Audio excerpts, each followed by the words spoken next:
I don't know how to do it exactly. I'm going to try and see if I can find it right now because it would be nice, and I know people love that, So let me see real quick. I don't know if there's something I can do on I think maybe because you're the host of it, because I couldn't edit it. I don't know. Right. Well, no, I'm not. I mean, I don't think I'm even doing anything. I'm not on your YouTube channel right now. Technically, I'm just. Oh, here we go. Here we go. Okay. I think I've got the right one now. Let's see. Okay, so we are live. I don't know if anybody knows that we're live, but whatever, they'll get a notification. And worst case, they could. I think they could see the recording of it. I suppose. Yeah. No, absolutely. Yeah, they can watch it afterwards too. So I mean, because I saw it on my channel, I didn't see it on yours for some reason though.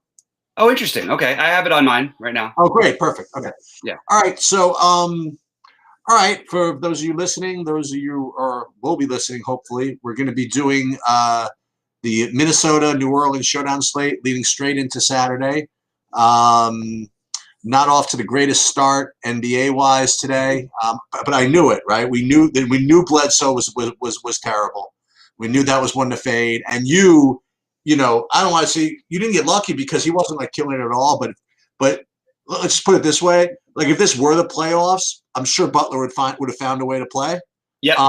That's the first thing I said to you. I said, what do you what? No Butler? You're like, dude, I just don't play him in the regular season. I just don't. Yeah. And he was fine, but it's his ankle hurt a little bit. Regular season, I'm gonna sit out the rest of the game. It makes sense to me. Yeah. We and you were right in worrying about Duncan Robinson going off. But it's really interesting.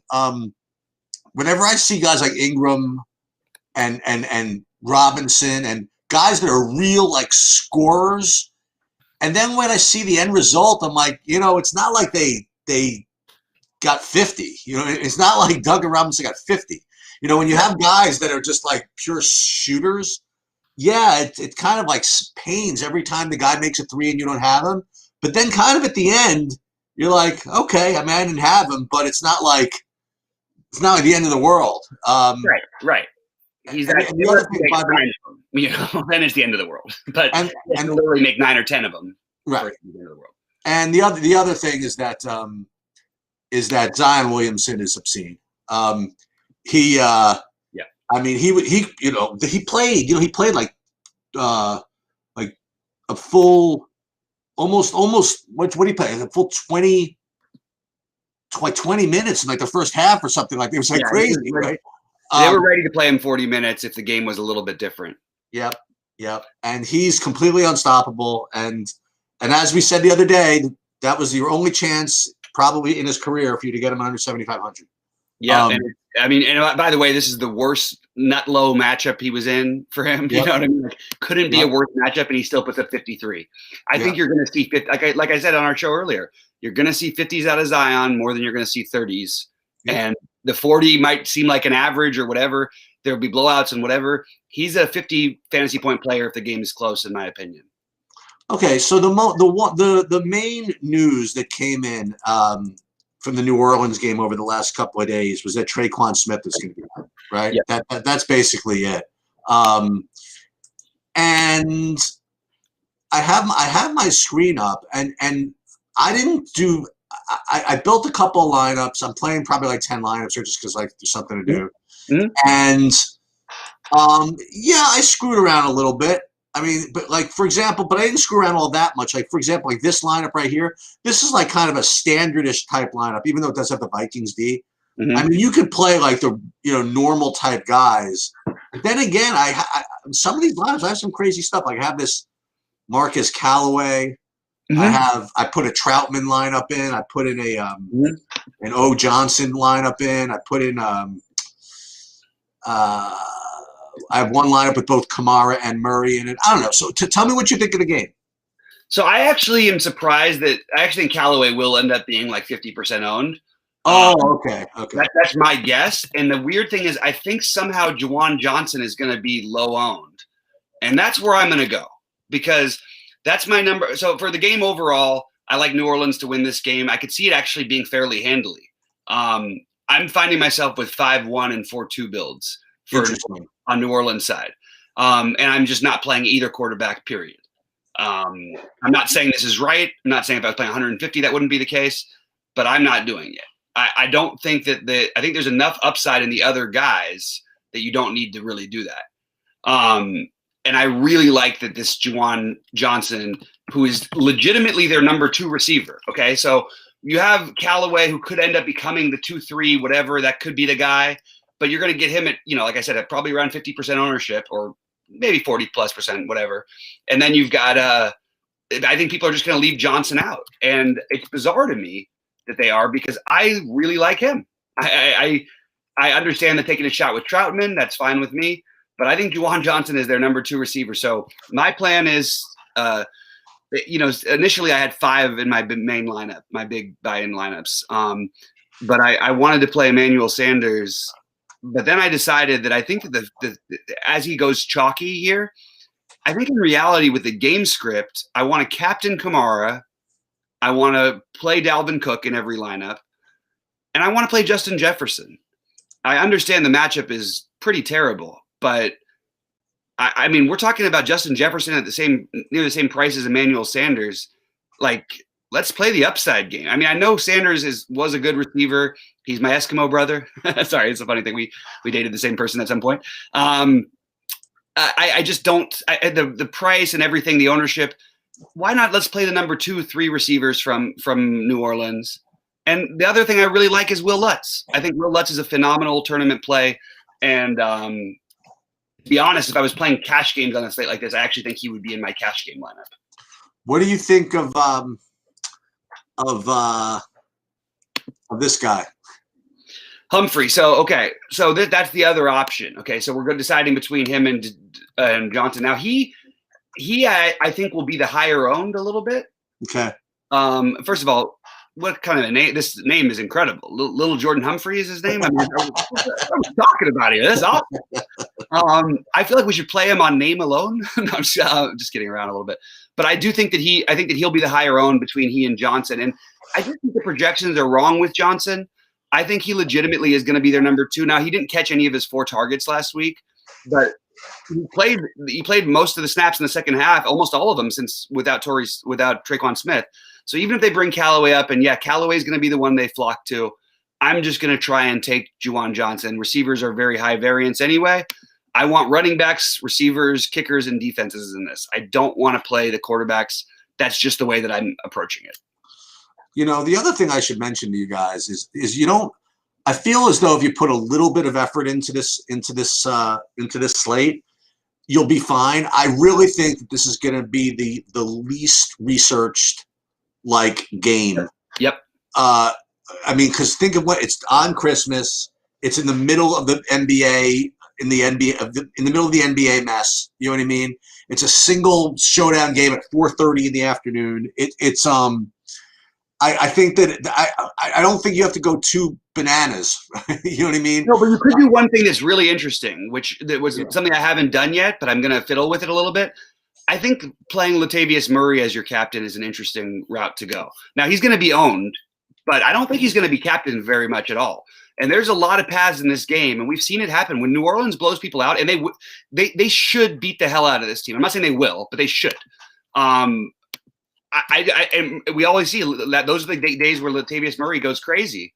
And why not today when he's going to be low owned in the captain and lets you do everything else you want with the lineups? It feels great. I think that's a really good way to go.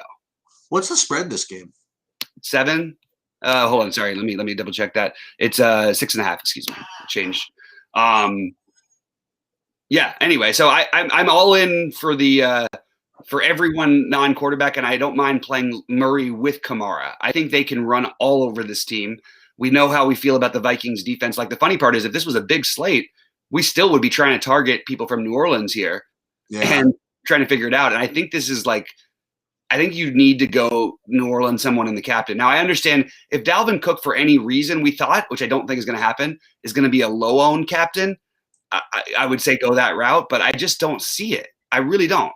And I like Jefferson a ton, but at the same time, I think the better play, I mean, Thielen is going to line up more in the slot. You're not going to have the one-on-one coverage with Lattimore as much. He'll have some, but that's just sort of my thinking. Splitting up Jefferson, Thielen, using Dalvin Cook, playing the mix of nonsense that we get from New Orleans. That's my thought. I also love Jared Cook because I think he's actually the biggest beneficiary of all of this stuff, other than unless, one of these guys goes crazy, but he's the one we know is going to play. He's going to have some ownership, but not that much. So I like him a lot. He'll be locked in all my lineups, and he's probably going to be 25% owned, but I love locking him in. All right. I think that from a game script perspective, what you can do really, really nicely is do something with Lutz, Saints defense, running back, you know what I mean? And really play the Saints, just kind of run them into the ground a little bit, and what you do is I think that you take one Viking that's gonna, you know what I mean? Maybe, I don't know, which one would you like? Cook? I would even say Thielen, you know what I mean? I don't know. Yeah, I think Thielen makes a lot of sense too. I agree with that. Yeah, but I like the 5-1 thing with the Saints. I agree with you with respect to the way the games go. Saints defense is no joke, and if they can get it going on the ground against the Vikings, I mean, it could be one of those 27-10 jobs, Right. All right. Anything else on this before we just go right? No, I think that's pretty much. I think we've kept it short and sweet, but I think that's pretty much my thoughts on the game. I don't really have a whole lot else to add. I really like the 4-2-5-1 stacks. That's it. Okay. All right. Want to jump over to Saturday? Let's go right into the slate for tomorrow, which I actually really like. I like the again, I like the island stuff. I like paying attention to each game. I like being able to swap and whatever. And the only injury news, are we sure about Carr and Mariota yet? No, I'm not. So it looks like Carr's going to play. Okay. I mean, to be honest, I've sheets this year. I think I've taken the word "sure" out of my vocabulary. There's too many weird things to try to account for here, so I don't know if I ever will use that word again. So let's get right started because the first game I imagine is going to be.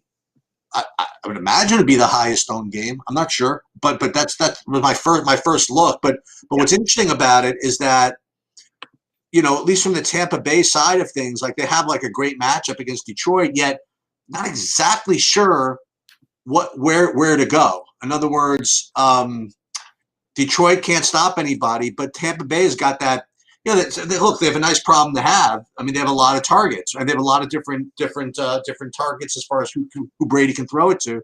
So, where you have a team like San Francisco, which has, obviously less efficient passing, but you kind of know where I would presume, like where the targets are going and things like that. And even to some degree, I don't want to jump ahead to these other games, but the Tampa's the usual situation where that they're going to be able to score. You're not exactly sure where it's going to be, but I guess you got to start with Tampa with Fournette.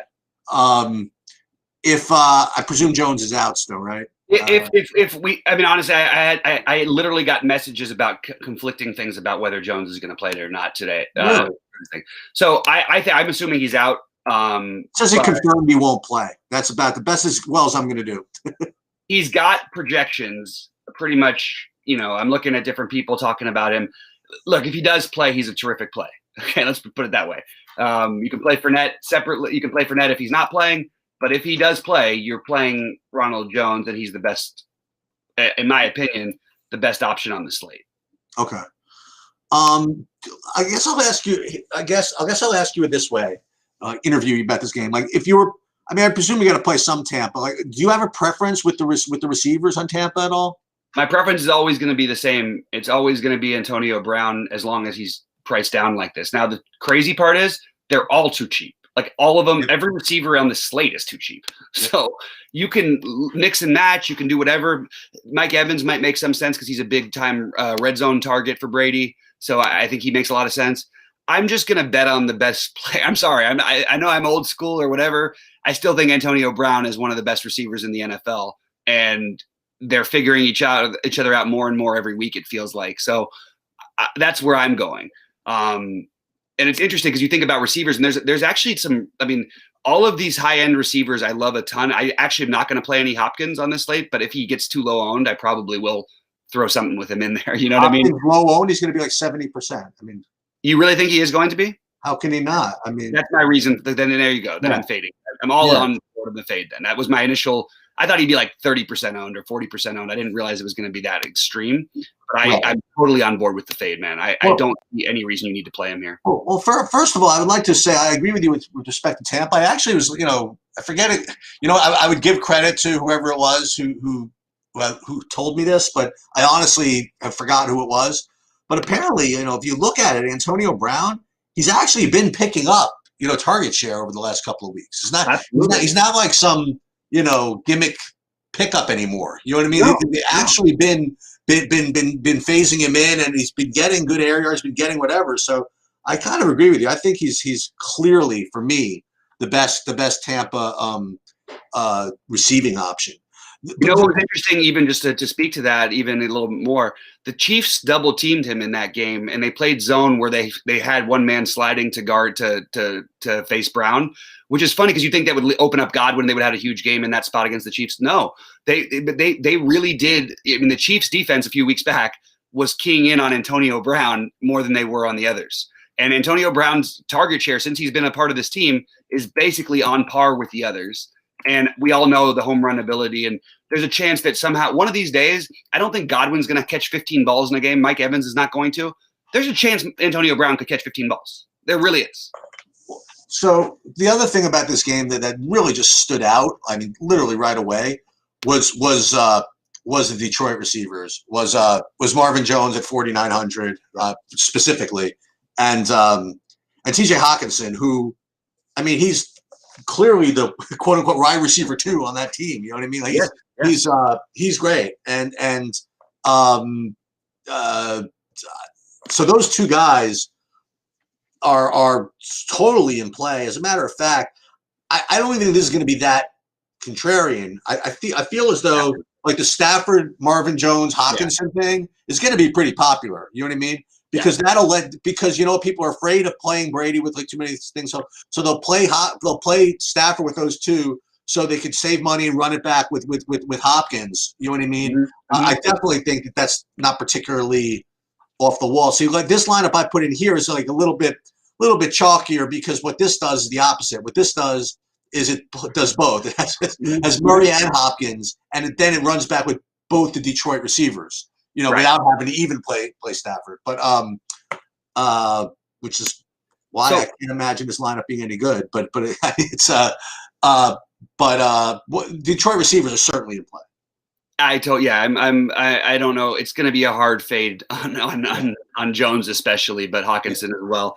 And I agree with what you said. I don't think it will be owned. Don't get me wrong, but I don't think that it'll be quite as high owned as you think, because I think that people are going to play Brady. And I sort of like the idea of playing Stafford.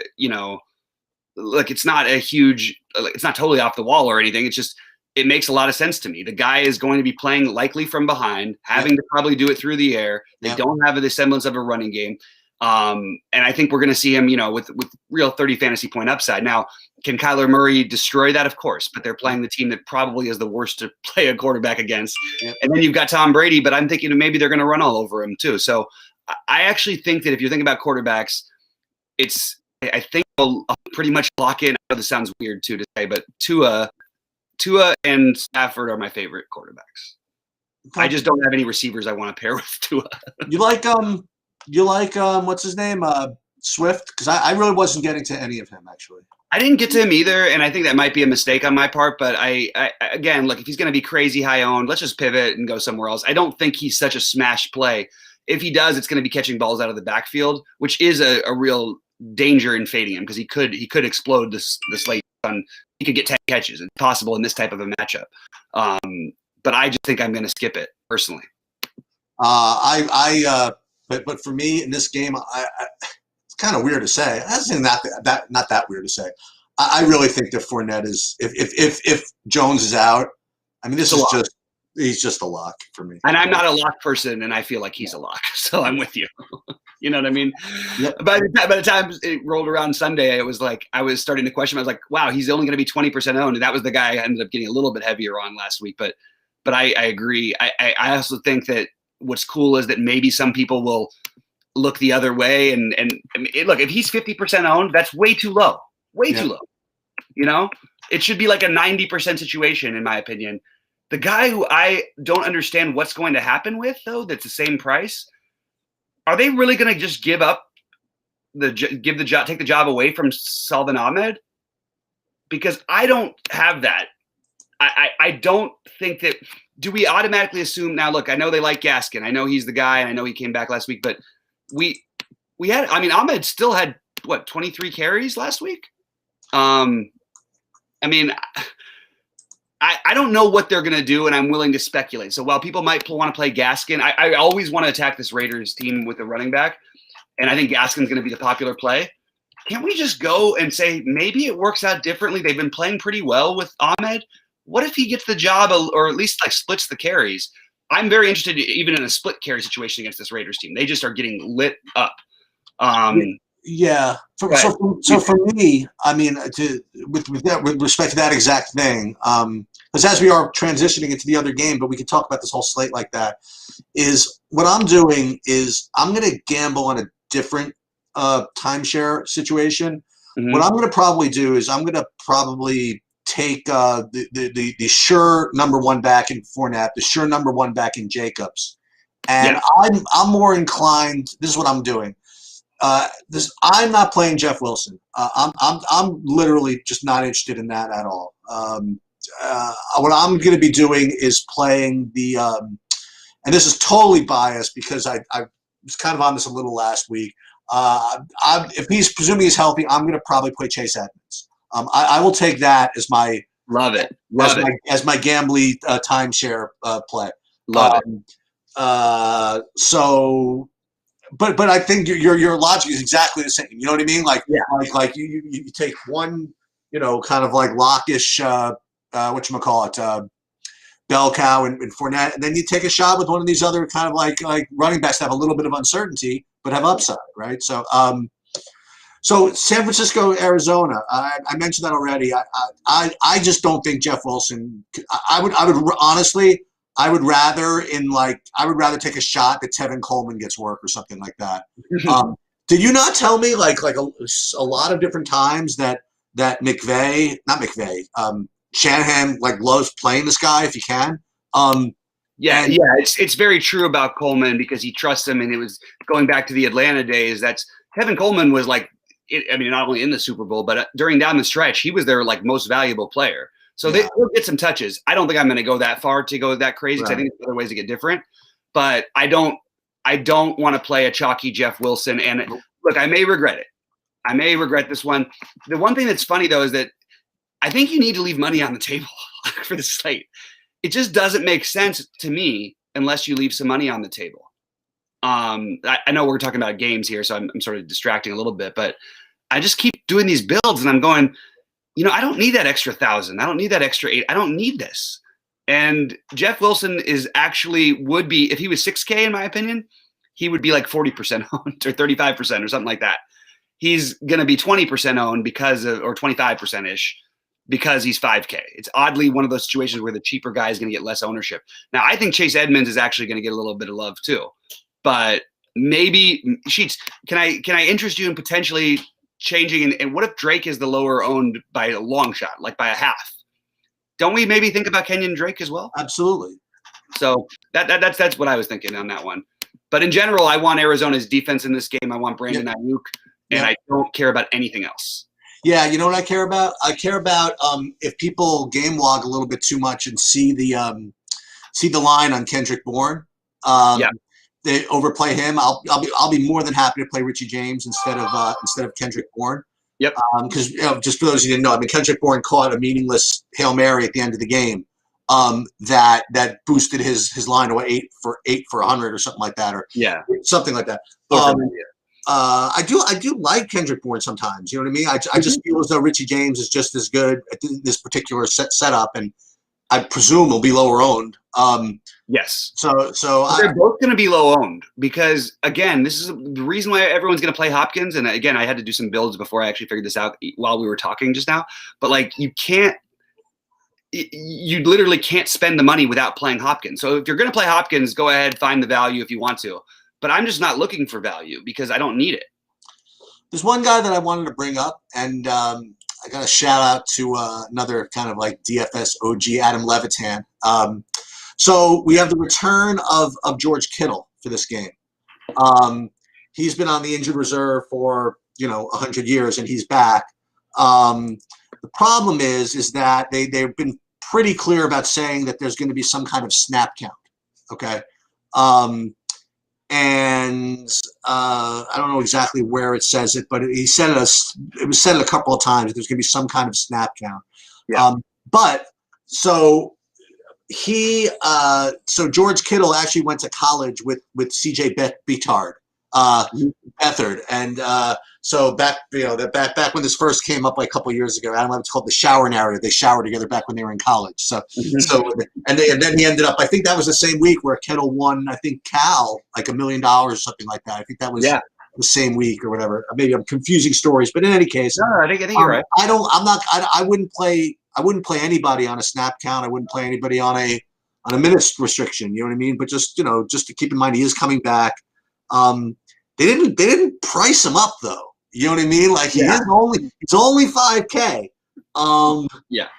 Ooh, I don't know. I mean, it's interesting. Like, so I'm just looking at it just from a position. I actually like double tight end this week, so we'll get to the other guy in a minute. Yeah. But I like Hawkinson a little bit better. That's where I'm at. I totally get it. I will have some Kittle, but I'm leaving money on the table. Are you gonna have some Kittle? That's a good question. I don't know if I was gonna have any. I'm gonna have just a tiny bit. It's just too much upside. If especially the game flow potential. Like if they're down, like he's gonna be out there at the end of the last two drives of the game or whatever. Even if he's on a snap count, they'll figure out that stuff. Try to get him a touchdown back in the something. Yeah, and also like Arizona's weak over the middle in general. Like you also have him like maybe catching like 7 balls in that last 2 drives. Like that's definitely on the table. So I'm interested, but I just prefer Hawkinson. I like I think I like both defenses from this game. Yep. I like pretty much all defenses on the slate except for Detroit. Detroit, I think they priced Detroit at 1,900 or something this week or something. There was something, right? Oh, I didn't even notice. Or maybe it was on the main slate. Like some defense got priced at 1,900. Oh, whoever's playing Minnesota, whoever's playing Kansas City this week, Atlanta. Oh yeah. Okay. Atlanta's 1,900. That's probably too expensive. They should make it like 100. Yeah, that's too expensive. That'd be interesting if you was like negative stuff, like you could get salary back if you played them or something like that. Yeah. Yeah. I think the Cardinals are the best defense on the slate, personally. Which one? The Cardinals. Arizona. The only reason that I want to concerns me is whatever is again Shanahan's tricky. You know what I mean? He won't put it. I don't think he'll put Beathard in a position to do all that much. He'll run jet sweeps. He'll do whatever. I don't know. Try to establish the run. But again, only 3 games. You got to pick somebody. I guess it's fine. Yeah, no, I agree with that thought, and it does work. I don't generally love defenses against the Raiders because they play a fairly conservative offensive style. But Miami's obviously so much better than every other defense on the slate. They're a terrific defense. You like the Miami defense, huh? I think they're an awesome defense. I just don't want to play them this week. Oh, that's right. That's what I thought you meant. I thought you loved them this week. Okay. No. I just love them in general. I think they legitimately are an awesome defense. I just think that the Raiders, they're conservative in their approach. They're going to, play their game. They're going to try and run the ball. They're going to try and throw short passes over the middle. This is not going to be a spot, I don't think, where you're going to see the pick sixes like we've seen at times in the past with Carr. But even still, I do think it's going to be Carr. I do too. So, go ahead. So I think in that game, I honestly think that my favorite defense is probably Vegas. Interesting. Okay. Yeah, I mean, again, just to be a pain in the ass. You know what I mean? It is a rookie quarterback still, and they might be depleted with receivers. So I don't know. One receiver tipped the ball up in the air. Anything's possible.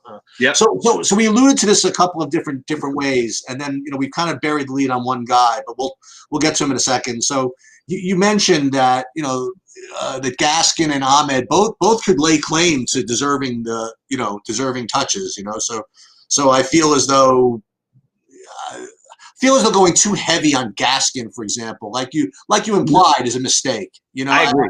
You Yes. know, so I feel as though that's one bit of advice from here. The other thing you got to watch for is to see what receivers are actually playing. Yeah. Let's start with Jasecki. Um, so he's good too. You know what I mean? So if he's playing, I mean, I would say he's a little bit below Hawkinson, but he's not in another stratosphere, right? If he's out, I'm not playing that other guy from the Dolphins, a tight end, the guy I can't pronounce, whatever. I would rather play Dan Arnold, by the way, than maybe a couple of these guys. But yeah, I agree. I'm not talking anybody else. But the receivers, I mean, Parker, what's his latest? Still questionable. And then Grant again. But again, they kind of sprung some late stuff on us last week, and this is the last game. So gotta be ready to zig and zag. I wasn't around to capture that Lynn Bowden news, or I wouldn't say the Lynn Bowden news, like the news that promoted to Lynn Bowden to like a really good play. I mean, not that it killed me or anything like that, but I feel I slighted myself by not knowing it. You know what I mean? Right. So I guess if all these guys are out, I guess Bowden's still a good play. I'll be so nice to let you deal with the Miami side. And on Vegas, I mentioned before. I think Josh Jacobs is great play. I mean, not a great matchup, but there are only a couple of running backs to choose from on the slate. So he's definitely the lead back, which is something. If this is a hot take, well, I don't think I want to play Nelson Aguilar, if that makes any sense. I mean, I know he's doing well. Absolutely. And he's probably the number one quote unquote wide receiver at this point. I'd rather Jones Huggs is playing. Huggs is playing. I was hoping to maybe do something stupid like Zay Jones or something like that. I don't know. But I don't think I need to. Yeah, I think on a big slate we would want to do stuff like that, but we just don't need the savings. Like, there's no reason to really speculate on any of these guys. Like Hunter Renfrow is too cheap at 3.3 if he plays. Right. You know what I mean? But who cares? Because we just have other guys. Like we can play 4.9, and for Marvin Jones, we can play 5.3 for Antonio Brown. Yeah, you know what you could do, by the way. If you really want to differentiate yourself, what you could do is you could fade Darren Waller, right? I mean, he's it's terrible matchup, but the guy gets 500 targets a game. Yep. It's hard to avoid him for me. Yep. Especially in a game script where he's supposed to be more involved. Now, again, with Miami's defense, this is not a joke. Like, they can shut down certain parts of your game. Yeah. So they could do that with Waller. But my current builds are double tight end, and they're almost all including Waller.